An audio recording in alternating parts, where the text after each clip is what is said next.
Okay. Is that an intended feed or unfortunate duck? That's an unfortunate duck. It does happen from time to time, unfortunately. Natural instinct kicks in for these guys, and if the duck happens to wander on in, well, these guys natural instinct and they kill. Bye-bye duck. Okay, so a bit of natural food for them. Isn't too bad, but too bad for the duck. But that is actually why this area here is actually covered in this green stuff.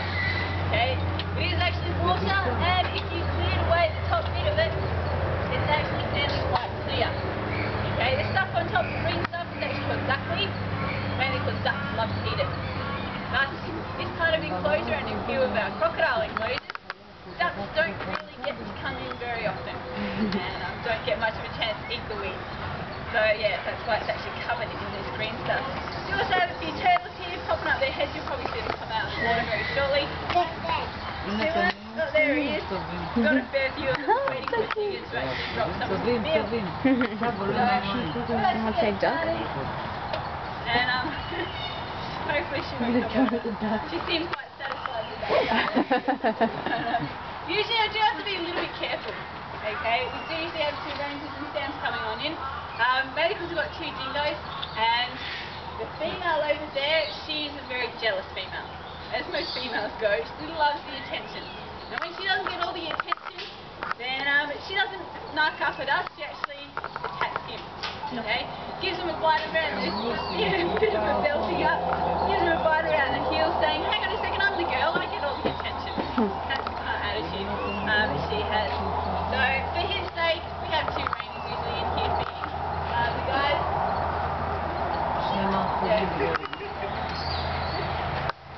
So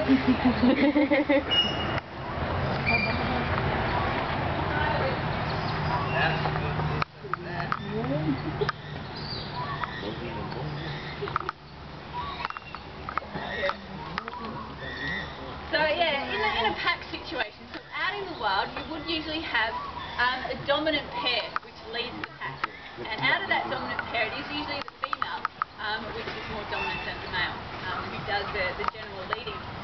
So within the pack, there's usually probably about 8 to 10 dogs within that pack structure, and most of the time they are paired up, having that dominant pair figure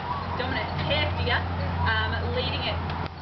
Now it is only the dominant pair which would actually breed each year, even though the rest of the dogs in that, the rest of the dingoes in that pack can actually breed. They've got all the goods to breed, and they usually are coupled up as well, so they can. But if they were to actually have pups, then it's the dominant pair's job or responsibility or duty to actually come through and kill off the pups born to anyone else. Okay? Which, it does sound very cruel and very harsh, but when you look at the whole scheme of things, there's a way these guys actually manage their population.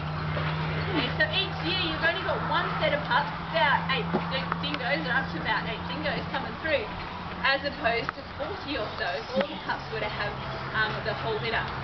Okay, so with each pack only have about 8 pups coming through each year. It's a lot more manageable than having lots of them. Okay, so they do a pretty good job at that. But unfortunately, in Australia, dingoes are not much loved. No one really. Well, there's not many people out there who like these animals. And they have a bad reputation in that a lot of people, even still here in Queensland, it's fairly fine for farmers to shoot any dingo found on their property. Okay? Which has actually led more to the problem. Okay, they did actually start shooting the dingoes to reduce their numbers. Because not so long ago, the dingo population escalated.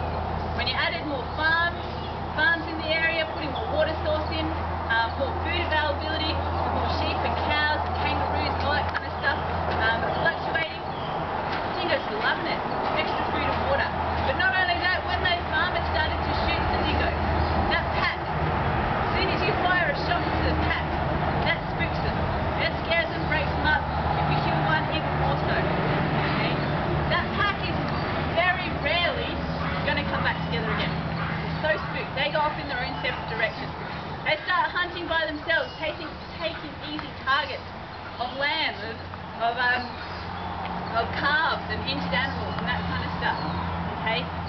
Whereas before, if they're in that pack, they'd much prefer to hunt down wallaby. It tastes so much better and it's better for them, and that's what they're more inclined to do.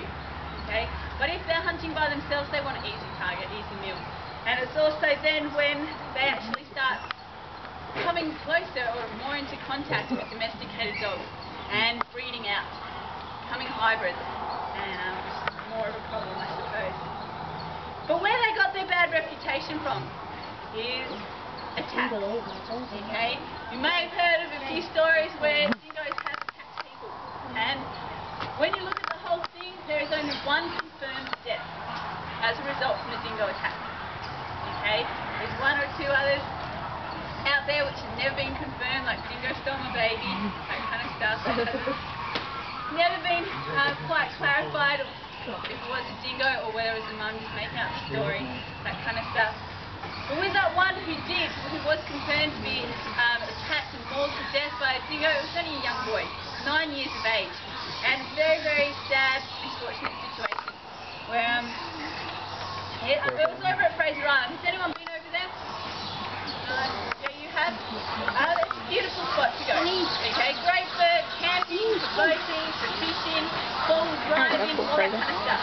Okay, it's a beautiful spot to go see wildlife as well. It's the only place where you're guaranteed to see pure blood dingoes and not a hybrid. Okay, which is pretty cool. But unfortunately, when you combine all that, the camping, the fishing, the boating, the four-wheel drive, all that kind of stuff, when you're putting people over there with animals such as these guys and other wildlife, you have animals starting to rely on people for food.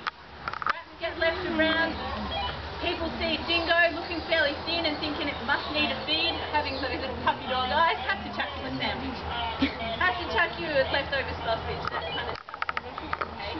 So unfortunately, during that situation, these guys, they start to become less timid and start relying on humans for food. They stop their hunting, they stop going for ducks and possums and little kangaroos and that kind of stuff, and start eating sausages, sandwiches, baked bean sandwiches, or whatever what's going at the campsite. Okay, they start scavenging for that food. Coming closer to people. You don't want that. Okay? You don't want wild animals, like what I was saying at the Casseros, for those who came on to the Cassero show. You don't want wild animals relying on something so important as food on humans. And you don't want to be in that situation. That's where it usually goes pear-shaped, unfortunately. Got some good turtles. So yeah, best rule of thumb is not to beat them outside. Don't leave scraps out for them. It's a lot better. But these guys, they have that bad reputation, and I really don't think respectfully due. Okay, I don't think they deserve that bad reputation. They are lovely animals, as you can see here. They are beautiful. A lot of people down south are starting to have them as pets, and as far as I know, make brilliant pets. Very loyal animals to their owners. One problem which they have found is in the family situation. You bring a dog, a dingo, sorry, into that family situation, and they want to make it a pack. Trying to establish that hierarchy. Dingoes are usually always competing, always wanting to get to that hierarchy, okay, to the top position. So we really don't want kids involved in that. Apparently, this is a couple of excellent pup, indeed. So guys, do you have any questions that you want to know about dingoes?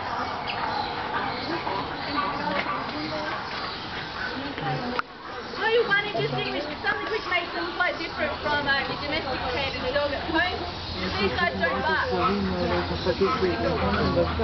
that's not howling. Okay, that's just communication and they can pick up on the barking. So if you have a dingo and your neighbour has a dog and the dog is a very barkative dog, the dingo will actually start to learn that sound and try and make that bark noise. But otherwise it's just howling. Imagine having a dingo as a pet. Alright guys, well much here, we're going to head off and go see some large crocodiles. So, if you're working for the